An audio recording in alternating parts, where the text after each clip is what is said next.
John. I said Joel. John. I was thinking Joel. Yeah.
Living in France was a dream come true.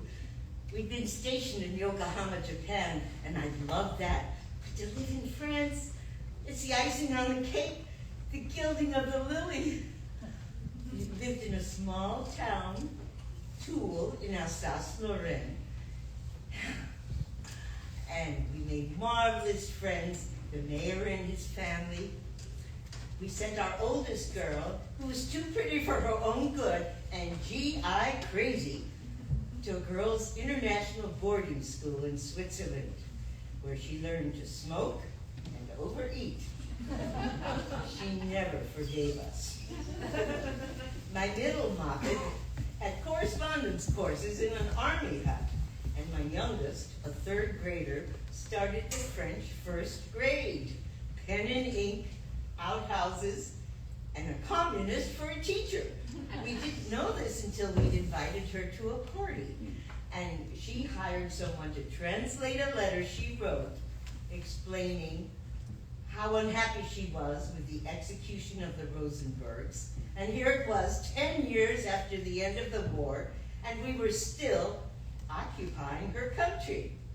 So nothing personal, but she could not enter the home of the occupying commandant. Oh, I loved it in France, having wine with dinner and lunch. I do it to this day. And then we were stationed in Frankfurt, Germany, where there were American schools, American movie theaters, and we were given a house surrendered by its occupiers with 24 hours notice right after the war. France was our happiest time because although we vacationed all over Europe, in Germany I caught a bug of some kind and my dancing days were over.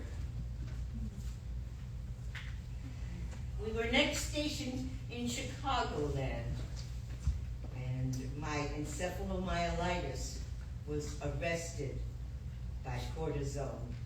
We lived in suburbia, and our girls went to college, and I was alone in this big house with Jay. We divorced. Not that I got fat. He always told me he would divorce me if I got fat.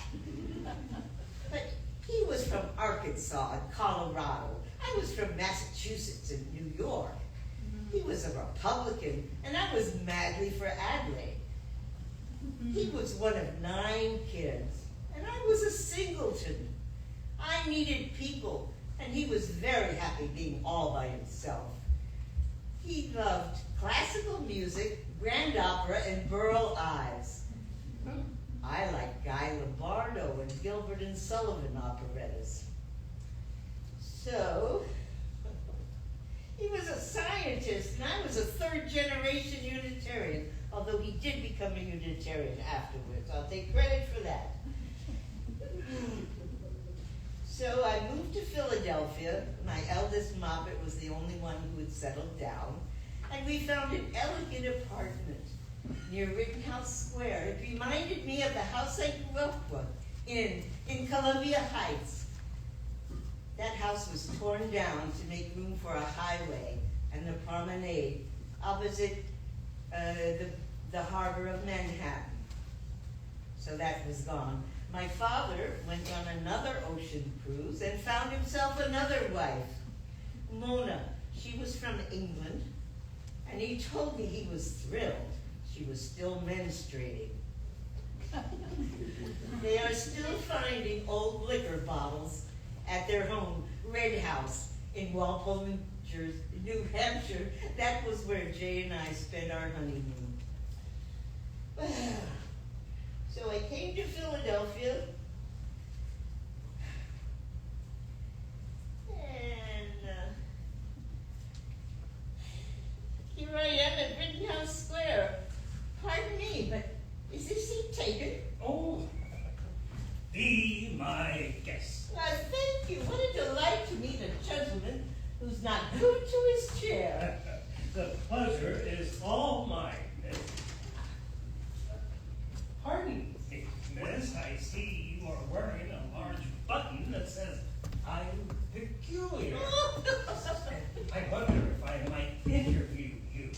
I'm a reporter for the Philadelphia Bulletin. May I ask your name? Oh, why, I'd be delighted. I'd forgotten I had this button on. It's part of my vast collection. My name is Elinah Eastman. How do you do? Joe Lombardo for the Bulletin. Nice to meet you. My pleasure. How are you this morning? Well, aside from my noggin and my paws and my mitts freezing in this cruel wind and my snoot about to drip, I'm fine. Well, can you tell me about yourself? As an elegant lady of a certain age, how do you come to find yourself sitting here in Rittenhouse Square at this time of day? Well, I do like to get out and about if the weather is bearable. And where have you lived previously? Oh, well, I was an Army wife for many years and a Girl Scout leader. Chicagoland was my previous home.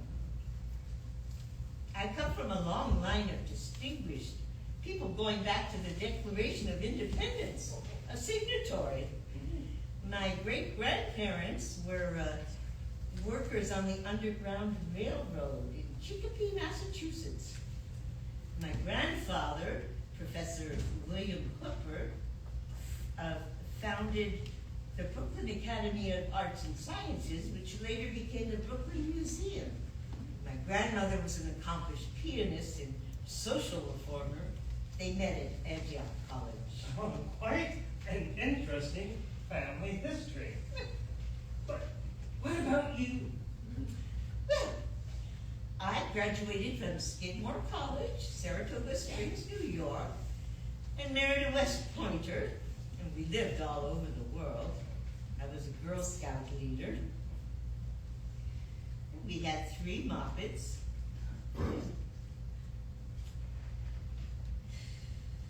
Boys and girls? No, just girls, just girls.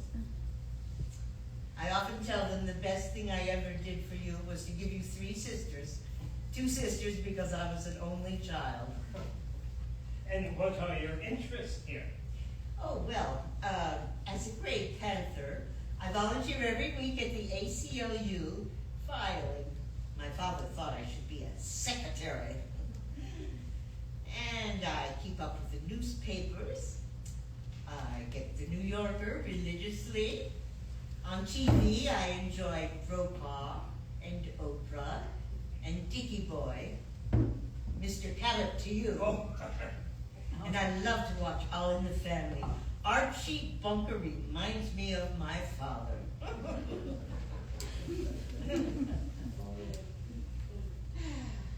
I go to the Philadelphia Ethical Society. The Unitarian Church is just too far for me to hot-foot it with this walk.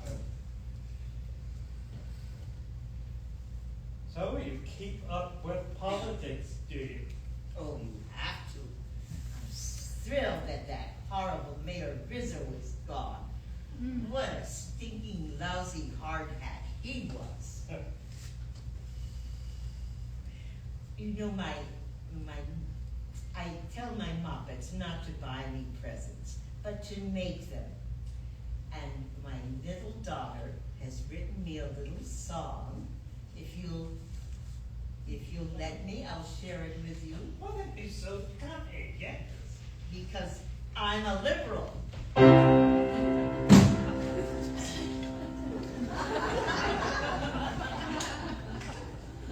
I'm a dignified liberal. Roosevelt, Truman, Kennedy, Johnson, Carter, all the way. I'm a liberal-minded woman. It's in my DNA. I'm for women's liberation. What else is there to do? I'm with them, everyone. LBGTQ. I'm a dignified liberal. Say what? That's my cup of tea. Intercultural human rights and the NAACP. Help the poor, save the kids, surely solve the rich. That's democracy, my name in life. That is my pitch. I'm an unabashed liberal. A college graduate. It is written, it's constitutional. Separation of church and state. A free press, no alternate facts, no more Watergate. Trust in science, truth we know, and vaccinate. Because I'm a ladylike liberal. Really go way back. Go way back. Abolitionist. Votes for women. Racial justice. That's my tack. And strong labor unions. Raise the minimum wage. Everyone's human rights prevail in this enlightened age. Yes, I'm a blue-blooded liberal. You can't take that away from me. Affirmative action, equal rights, and no more bigotry. No more bigotry. For a great humanitarian. It's just people I can't stand.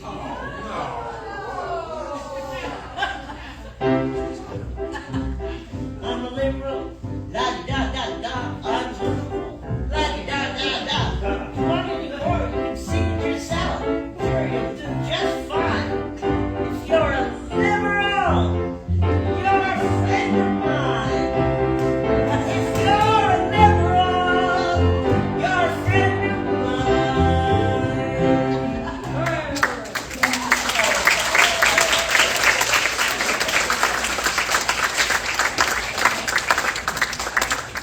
See, I've taken too much of your time, Miss Eastman. Thank you for a very interesting interview and for the marvelous song. Thank you, Joe. It's been a great pleasure. I look forward to seeing the article in the bulletin. You hit the jackpot with me, and I with you. You bit off more than you could chew. From the frying pan into the fire.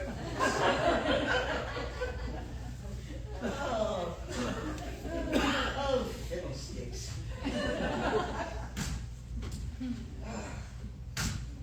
Now I am in my declining years.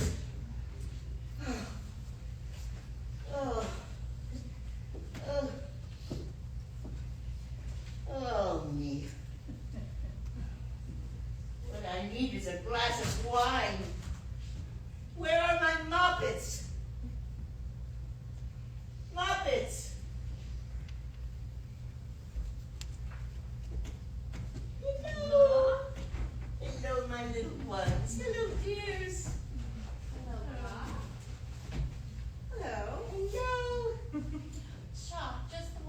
Mama needs. She has a favor to ask of you. You do it, or you can't. I'm much too busy. Oh, for God's sake, you'd think I was asking you to go to Timbuktu. The liquor store is several blocks away, and it's so hard for me to look at home. Need I remind you I'm on a walker? Mama, it's embarrassing to carry such a huge bottle. It doesn't even fit in a bag. Don't they deliver? I asked last time and he laughed at me. Sorry, sis, he said. Get a wheelbarrow. He's I'll go, enjoying Miss himself. Eastman. I'll go. Oh, It Ralph, won't take me long. how kind you are. Any particular brands? I leave it up to your excellent judgment. How do you like being a thorn among the roses? Do you enjoy having a harem? Oh, yes.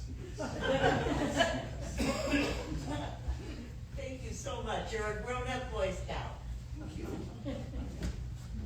What is Ralph's profession? Isn't he an engineer like your father? Yes. He is a monsieur, the engineer from Niger.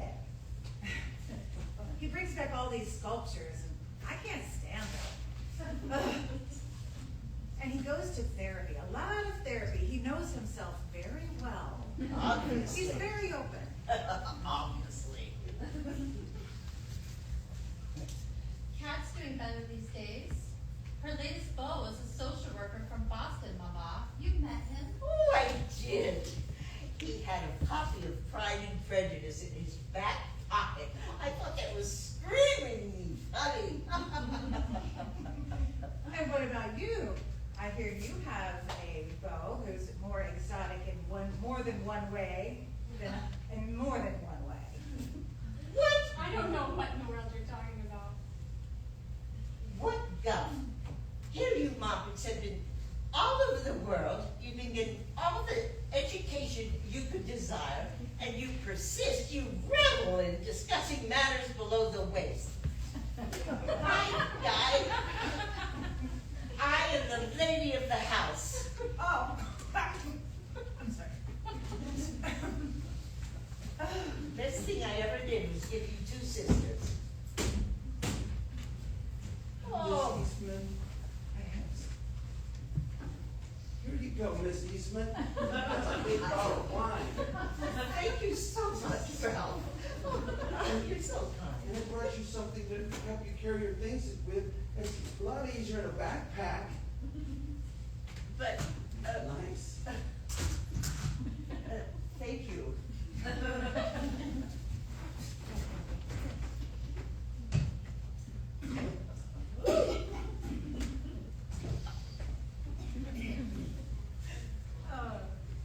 My dear, I wish you could stay. I hate being alone. Oh dear. Well,